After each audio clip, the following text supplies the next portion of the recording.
Assalamualaikum warahmatullahi wabarakatuh. Perkenalkan, nama saya Julian Syahdi Putra, NPM 1811010121. Baiklah, di sini saya akan mengerjakan tugas tentang bisnis model Canva. Nah, tugas ini diberikan dari mata kuliah kewirausahaan. Di sini saya akan mengambil tema atau judul yaitu Indonesian Traditional Snack Remake.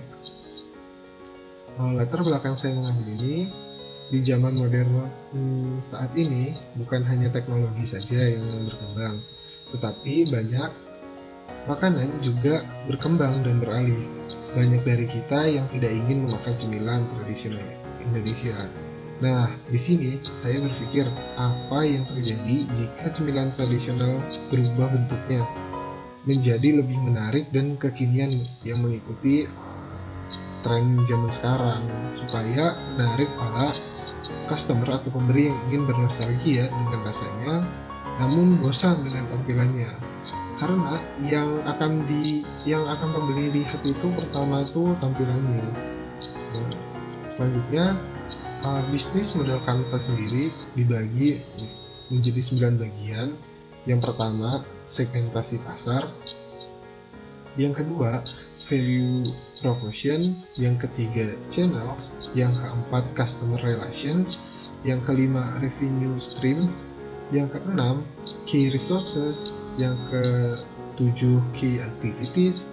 Dan yang ke-8, key partnership. Dan yang ke-9, cost structure. Nah, mari kita menelaah satu persatu. Yang pertama, segmentasi pasar. Segmentasi pasar itu adalah kegiatan membagi suatu pasar menjadi kelompok-kelompok. Value proposition yaitu suatu acuan yang digunakan pelaku bisnis untuk memberikan alasan mengapa pembeli itu harus membeli produknya.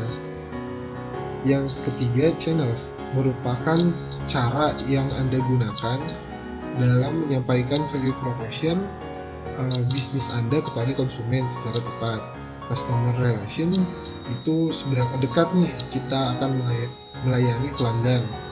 Yang revenue stream, sumber-sumber pendapatan usaha.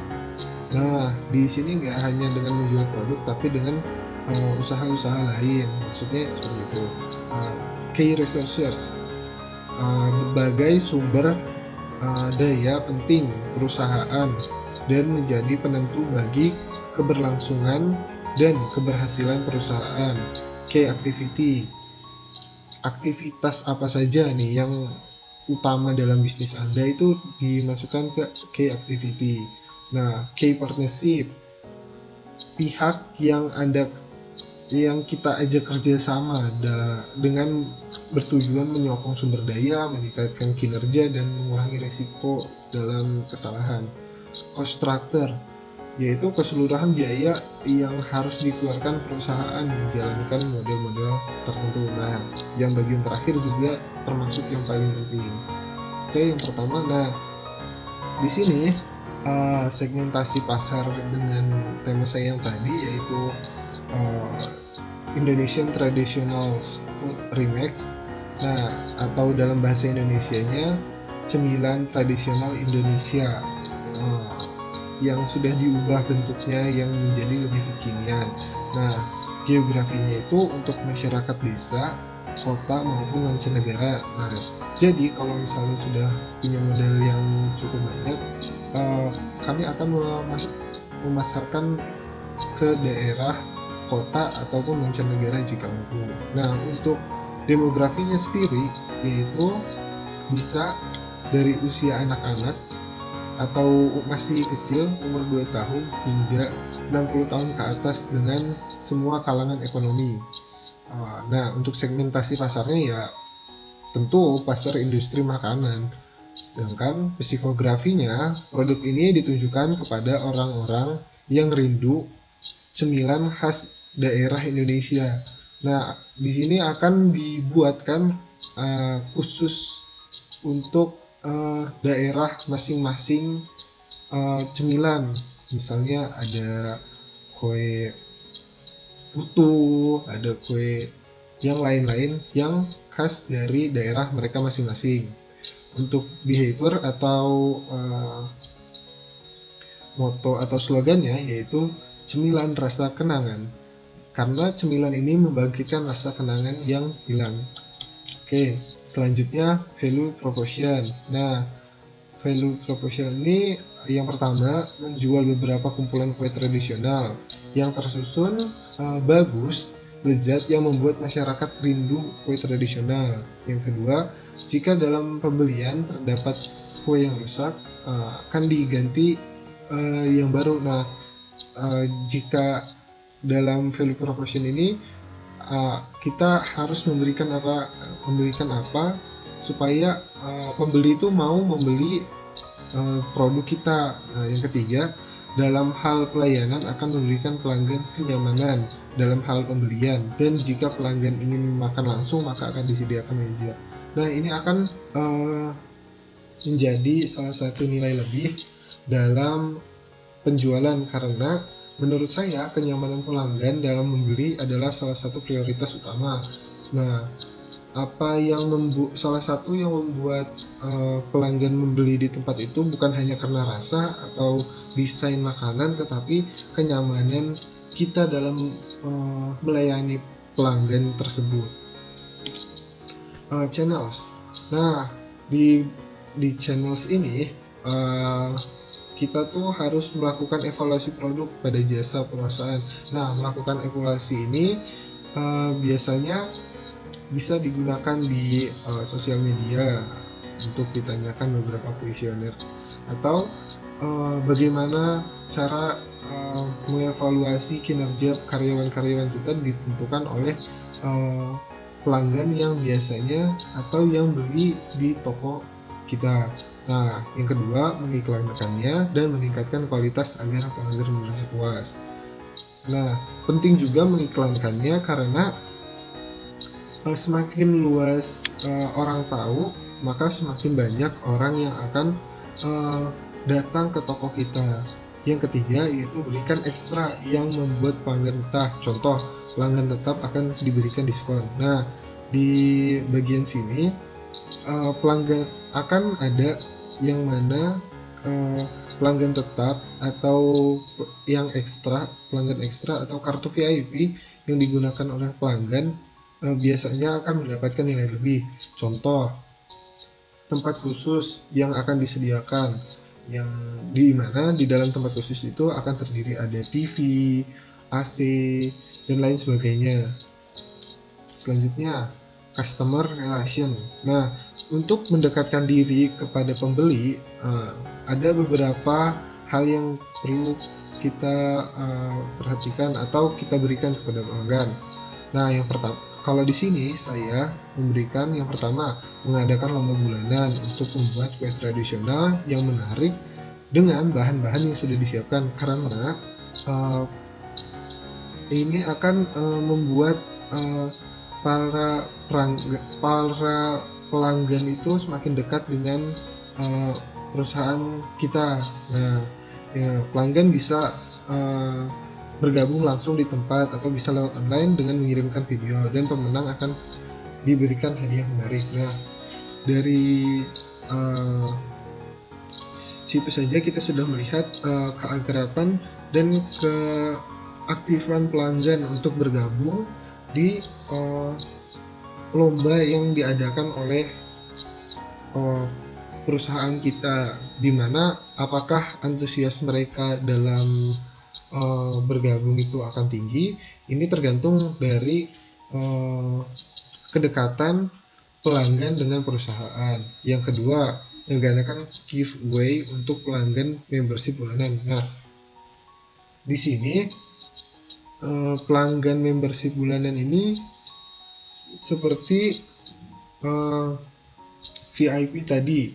Nah, VIP tadi akan diberikan hak-hak khusus dan bisa mengikuti giveaway untuk pelanggan VIP tadi. Yang ketiga, menaruh beberapa buku bacaan, koran maupun majalah untuk pelanggan agar bisa menikmati kue dan kopinya. Nah, di sini kami akan menyediakan beberapa buku untuk orang-orang yang mengantri, bisa menunggu sambil membaca koran, buku bacaan, majalah, dan lain-lain sebagainya. Hal itu digunakan untuk mendekatkan para pelanggan dengan usaha yang kami jalankan.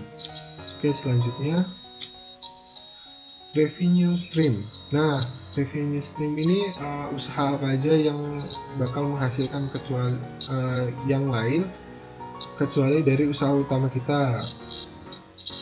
Yang pertama, kalau di sini saya membuat fasilitas di dalam toko seperti game center. Nah, game center ini bisa menghasilkan dari uang selain dari produk utama kami tadi.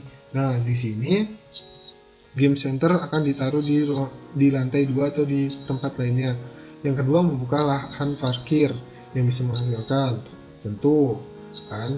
Yang ketiga, terdapat cafe juga di dalam toko. Contoh, nah, cafe di sini yang menyediakan berbagai macam seperti kopi, teh, minum-minuman, dan beberapa makanan. Untuk kuenya sendiri adalah produk utama kami, sedangkan untuk kafe biasanya itu hanya selingan saja. Nah, yang itu yaitu lalu membuka cabang di berbagai tempat. Nah, untuk meningkatkan hasil juga, selain ada di suatu tempat, membuka cabang di lebih banyak tempat akan menghasilkan lebih banyak penghasilan. Yang ketiga, menggunakan media sosial untuk mengiklankannya. Nah, oke, key resources. Nah, sumber dari mana saja yang akan kita butuhkan. Nah, yang pertama di sini saya membutuhkan pekerja yang ahli di bidang kue tradisional. Biasanya yang ahli dalam kue tradisional adalah orang-orang dari desa yang biasanya menjual kue-kue tradisional. Nah, rasa dari seorang ahli pembuat kue tradisional sendiri berbeda dengan penggunaan membuat dengan mesin. Nah, yang kedua, bahan yang langsung didapatkan dari petani-petani yang sudah diajak kerjasama. Nah, di sini kami akan mengajak kerjasama dengan petani untuk untuk saling meningkatkan atau saling menguntungkan bagi kedua pihak. Nah, untuk petani tidak bingung untuk menyuplainya kemana karena kami sudah menyediakan juga. Nah, dan kami mendapatkan keuntungan karena kami tidak perlu repot-repot dan mencari bahan yang kami butuhkan. Nah, yang ketiga, memilih manajemen yang bagus dalam menangani bisnis. Nah, manajemen yang bagus itu seperti apa? Seperti dalam pemilihan karyawan, dalam pemilihan aktivitas dan lain sebagainya, itu di manajemen dengan sangat rapi dan bagus agar semua dapat tertata dengan baik. Nah, yang keempat, toko yang strategis. Nah, toko yang strategis itu seperti di tempat yang ramai, di tempat yang sering dilalui orang, di tempat yang pasti bukan di tempat yang sepi. Nah, toko seperti itu akan sering dikunjungi dan sering dilihat orang. Selanjutnya, key activity. Nah, key activity itu kegiatan utama apa saja yang dilakukan. Yang pertama, bahan-bahan dari petani yang sudah kita ajak kerjasama tadi akan dikumpulkan atau dikirimkan dari petani itu. Nah, yang kedua, memisahkan bahan-bahan sesuai dengan komposisi dalam pembuatan kue. Nah, yang ketiga, memasak atau membuat kuenya. Yang keempat, melakukan pemasaran di pasar tradisional juga dalam jumlah tertentu agar pelanggan setia tetap datang ke toko. Nah, yang kelima yaitu melakukan publish atau iklan yang cukup agar toko semakin terkenal. Nah, jadi Untuk aktivitas sendiri adalah melakukan pembuatan kue dan mengiklankannya dan memasarkannya itu adalah hal-hal yang wajib dilakukan untuk membuka usaha seperti industri makanan ini. Selanjutnya, key partnership. Nah, key partnership ini yang pertama, kalau dalam usaha saya yaitu melakukan kerjasama dengan para petani untuk mendapatkan bahan-bahan pembuat kue. Nah, seperti yang saya sudah jelaskan tadi, para petani mudah menyuplaikan hasil pertanian mereka dan saya mendapatkan bahan-bahan dari mereka tanpa bersusah payah. Yang kedua, bermitra dengan mall atau swalayan untuk kue kering yang awet atau dikira mampu dijual di toko lain. Nah, di sini seperti kita menitipkan barang jualan kita di tempat lain, tetapi toko kita tetap masih menjalankan toko utamanya. Nah, ini dapat menguntungkan kita karena ada beberapa tempat yang pasti kita tidak bisa jangkau. Sedangkan untuk mall atau swalayan tertentu yang kisarannya lebih kecil dan mampu menjangkau tempat tersebut, itu lebih mampu, maka kita titipkan saja ke sana. Yang terakhir yaitu cost structure. Nah, dalam pemasarannya akan dibuat dengan jumlah banyak karena akan dijual cukup murah. Ini semua untuk meminimalkan biaya yang keluar. Ini juga disebut dengan cost driven. Di sini saya menjualnya dengan jumlah yang banyak, bukan dengan harga yang mahal. Nah, di sini kita akan mengambil keuntungan dari jumlah, bukan mengambil keuntungan dengan harga. Nah, kita di pasaran akan ada di mana seseorang akan memilih banyaknya produktivitas atau sedikitnya produktivitas dengan harga yang mahal. Nah, di sini saya akan meningkatkan produktivitas tapi dengan harga yang murah. Nah, itu juga akan menguntungkan karena dengan jumlah yang banyak maka untung juga pun banyak. Nah, oke, kesimpulannya yaitu banyak orang yang merindukan makanan tradisional namun bosan dengan bentuknya. Nah, di sini inovasi ini terinspirasi dari beberapa tari tradisional yang sekarang dimodernisasi. Nah, sekarang jangankan tari, sekarang mungkin makanan tradisional akan kami ubah menjadi modern. Oke, mungkin cukup sekian dari saya. Terima kasih. Bila ada salah kata saya mohon maaf. Pada Allah saya mohon ampun.